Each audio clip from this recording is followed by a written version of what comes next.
McLaren and Bowers Wilkins have been working together about 7 years. We've been working on both supercars and hypercars, or Ultimate Series cars as we call them. They approached us for audio systems for their cars that could elevate the experience of car audio to the next level.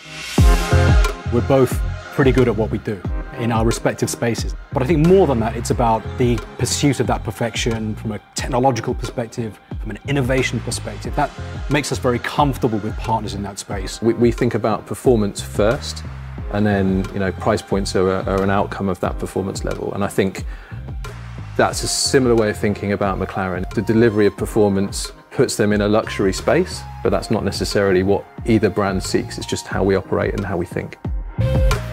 Bowers and Wilkins are there right from the start, looking at where we need to be positioning speakers and speaker grills to create the optimum listening environment.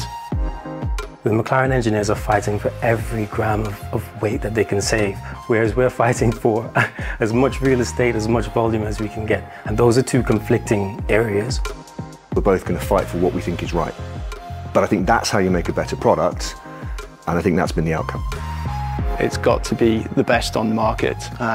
So we're very aligned in doing what you have to do to achieve that end goal. The innovations that we're using, we've got continuum throughout the car, we've got double dome tweeters within the car, and we've got our dual opposed woofers.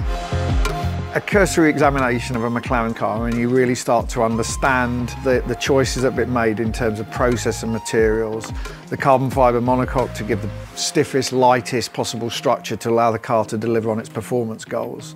The same applies for Bowers and Wilkins in the way that we approach our products. Everything is in service to the outcome and the performance. I think both of us have that very pure, understated, rather sophisticated approach. The headphones themselves are just a natural progression in the relationship. We've leveraged the common platform in terms of a lot of the internal componentry and architecture which is established with our very successful PX8 headphones. We have this really beautiful galvanic grey, really lifting these metal arms and metal yoke elements. And then the Napa leather, which just feels so soft to the touch, it's just redolent of quality.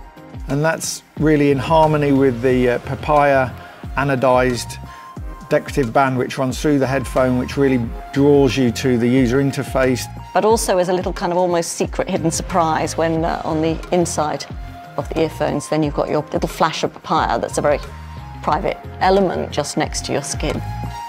I think it is absolutely that perfect intersection of the two brands' ideologies.